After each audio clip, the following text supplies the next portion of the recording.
contente d'être devant vous ce soir. J'ai le trac, je vous l'avoue. Et je suis fatiguée et j'ai aussi un peu de brouillard mental. Donc vous excuserez que peut-être parfois, il y a des petites choses que je ne me rappelle plus bien, donc j'ai gardé mes notes, parce que j'ai envie de vous faire quand même un peu marrer ce soir avec un sujet qui, à la base, n'est pas très drôle. La fois où j'en ai parlé à ma psy, que j'allais faire un stand-up, c'était un soir, alors il est 21h54, ça va, on n'est pas trop tard, je devais passer à 22h30. Et elle m'a dit, ah ouais, vous passez à 22h30, mais c'est un super horaire, je pense que le public devrait être réceptif parce que les gens, ils auront bu avant. Je lui dis, ok, merci, c'est sympa. Alors je sais que ce soir, vous n'avez pas trop bu. Avec modération, vous avez dit. Mais je compte sur vous. Est-ce que vous êtes avec moi ce soir? Cool. Donc je disais, alors maintenant vous me connaissez un peu, mais je m'appelle Ingrid et en fait j'ai 49 ans. Bientôt 50 l'année prochaine. Je vais avoir 49 ans lundi. Et il y a 49 ans, tu te dis, ah, en fait, il se passe des trucs là, c'est pas toujours hyper cool.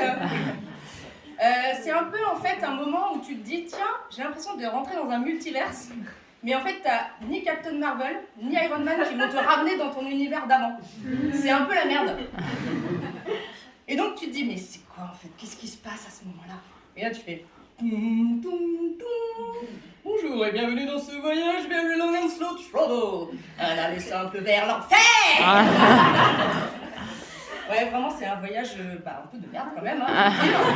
Donc voilà, toutes les filles de 40 ans, bon courage. Voilà, j'ai un trou. En fait.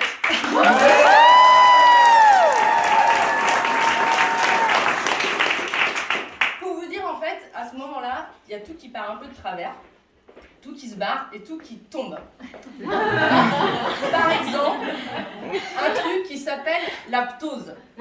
C'est en 2 mots. C'est la et ptose. Et c'est ma mère. Alors c'est pas Noël, ni ma mère à moi, c'est ma mère. La ptose, en fait, c'est l'affaissement des seins. Tu vois?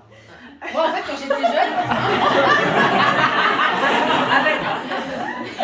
j'avais des pommes. Après, j'ai eu 2 gamins, j'ai allaité, j'ai eu des poires. La prochaine, ça donne. Et la prochaine étape, je me suis dit, c'est quoi? Des aubergines oubliées au fond de l'arrière-cuisine? Des nichons qui se coincent dans ma ceinture de pantalon? Alors, rigolez pas trop parce que ça arrive vraiment. J'ai une copine qui est aide-soignante et qui m'a vraiment dit que ça arrivait. Il y avait des dames. À un moment donné, ça se coinçait dans la ceinture de pantalon. Désolée pour l'image que je viens d'imprimer dans votre esprit. Je sens que ça vous fait du bien. C'était quoi? C'était taille basse ou pas? Non, c'était du taille haute quand même. On va exagérer. Bon, je suis taille basse. Ok, donc, ce que je vais vous dire après. Je tremble. Si, un truc important que je voulais vous dire, c'est que moi, en fait, j'ai jamais eu un corps de déesse. En fait, si, un peu déesse, mais déesse grecque, avec des formes. Et en fait, avec l'âge qui avance, déjà, tu constates qu'il commence à y avoir des changements. Et tu te dis, ok, donc maintenant, je vais ressembler à une bouteille d'orangina. C'était pas du tout comme une bouteille d'orangina, mais soit, pourquoi pas. Donc voilà, tu t'affines plus ou moins d'ici, et en fait, tu récupères tout ici. Au niveau des ceintures abdominales, c'est vraiment très sympa. Et en fait, je sais pas si vous vous rappelez de la pub, dans la pub, ils disaient il faut secouer, sinon la pub elle reste en bas. Non, mais je secoue.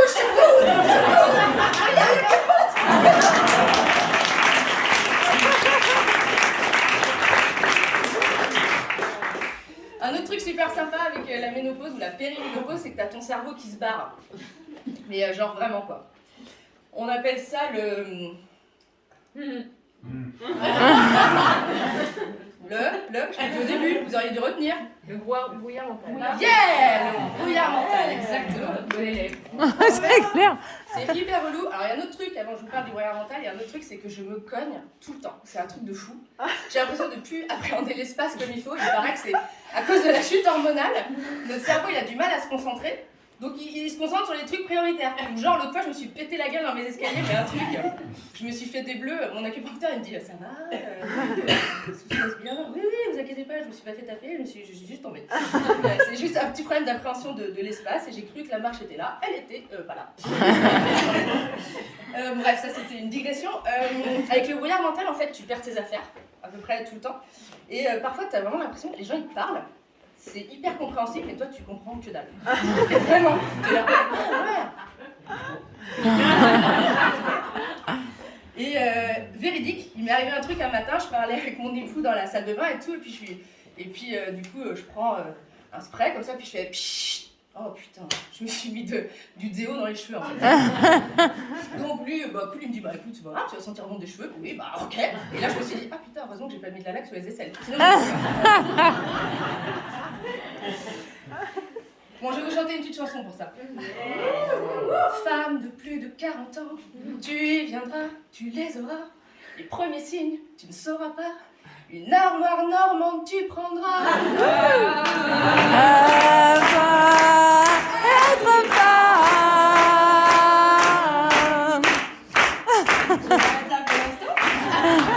Pour vous dire que oui, être une femme, franchement, c'est pas simple. En fait, toute notre vie, on a des montagnes russes physiques et émotionnelles.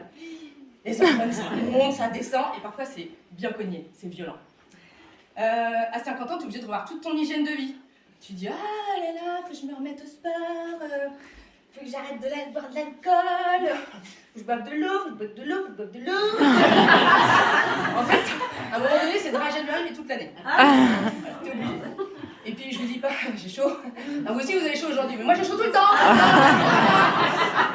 L'hiver c'est pratique, l'été c'était très chiant.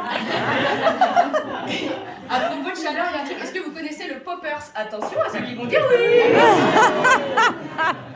Bon, le poppers, pour ceux qui ne connaissent pas, c'est un truc, ça coûte 10 balles. Quand on inhale, en fait, ça te fait marrer, mais un truc de malade. Ça donne aussi mal à la tête. Mais ça, c'est après. Et donc, ça te fait marrer, t'as pas idée, ça te chauffe la tête comme une bonne bouffée de chaleur, en fait, tu vois. Et moi, en fait, je les ai gratos. J'ai pas besoin de poppers, c'est ça le truc cool. Et en fait, maintenant, il y a des trucs fous qui existent pour lutter contre les bouffées de chaleur et les suées nocturnes. Tout ça, je vous en ai pas parlé, mais les suées nocturnes, c'est très sympa aussi. Tu travailles en pleine nuit, ton lit est trempé, vraiment genre trempé. Si t'as pas mis une serviette de bain, c'est mort. Tu veux changer ton drap, et là tu fais merde, il y a mon chéri à côté, je peux pas changer. Comment je fais? Je vais me débrouiller. Et des fois, en fait, tu te réveilles à cause de ta propre odeur. Tu sais, la sueur d'ado qui pue. Je sais, j'ai l'air d'une princesse, mais en fait, non.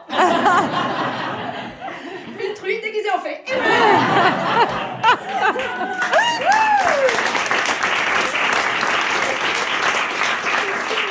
Bon, moi, je vous disais qu'il y a des gens quand même qui planchent un peu sur le sujet, qui disent ouais, qu'est-ce que je pourrais inventer pour lutter contre les bouffées de chaleur, les suées nocturnes, tout ça.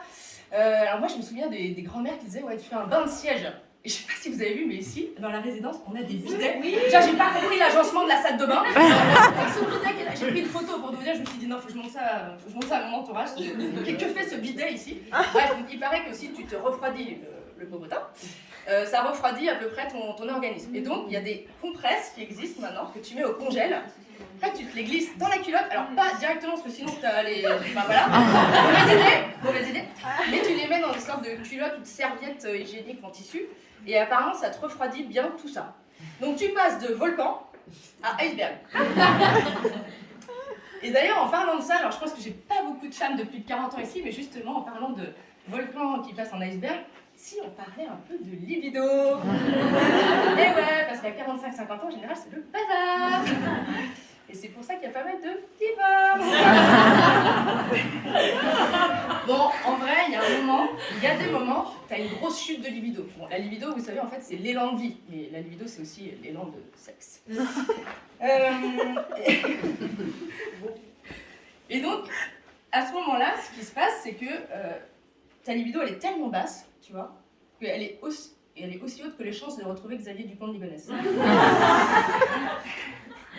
Voilà, et là, tu te dis, ouais, non mais vraiment, pourquoi personne m'a dit, quoi? Pourquoi personne m'a dit que j'allais vivre tout ça? Je suis pas préparée, c'est incroyable, c'est pour ça que Ginette existe.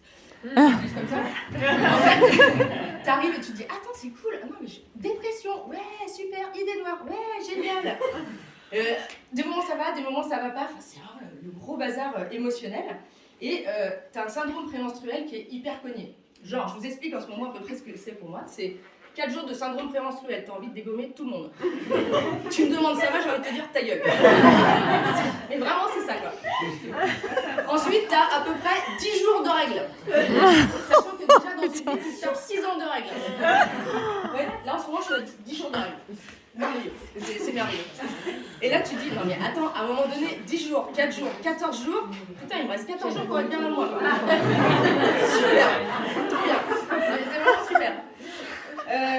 En fait, ce qui est un peu dur, c'est que t'as envie de plein de choses et en même temps, t'as pas envie de plein de choses. T'as envie de faire des câlins à ton mec et en même temps, t'as envie qu'il te lâche. Tu le regardes, tu te dis, putain, mais en fait, j'ai pas du tout envie de toi, quoi. Ça fait presque 30 ans que t'es mariée avec. Et en fait, tu te retrouves avec des humeurs incroyables qui montent, qui descendent et tout. Tu te dis, putain, j'ai l'impression d'être une ado de 15 ans, en fait. C'est pas possible. Comment je fais moi, j'ai envie d'un câlin, moi, j'ai envie de... Ça va pas du tout, en fait, j'ai juste besoin d'amour, j'ai juste besoin qu'on m'entoure, qu'on me fasse des gros bisous et qu'on me dise, mais ça va aller, t'inquiète pas. Tu vas traverser cette période et ça va bien se passer. En fait, ce que j'avais pas compris, c'est que tu pouvais passer de l'euphorie au désespoir... oui c'est ça, de l'euphorie au désespoir en un cheveu blanc, bon je savais pas tout à fait. Un truc que je savais par contre c'était éternuer et pisser en même temps, ça tu peux.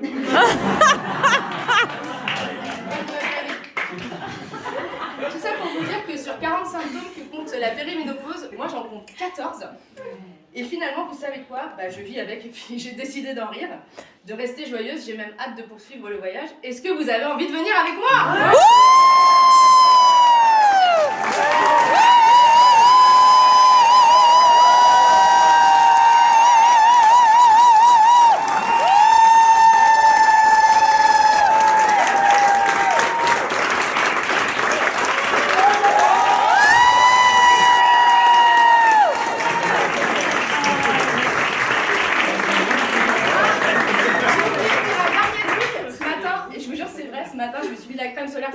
Parce que je me suis fait tatouer les sourcils récemment, enfin bref, je vous raconterai ça. Et donc je protège mes sourcils, sauf que je me suis mis de la crème trop près des yeux. Est-ce que tu pourrais inventer, s'il te plaît, Jocelyn, un truc qui soit une cabine visageale qui m'aide bien, parce que depuis ce matin, en fait, je pleure parce que je me suis mis la crème trop près des yeux.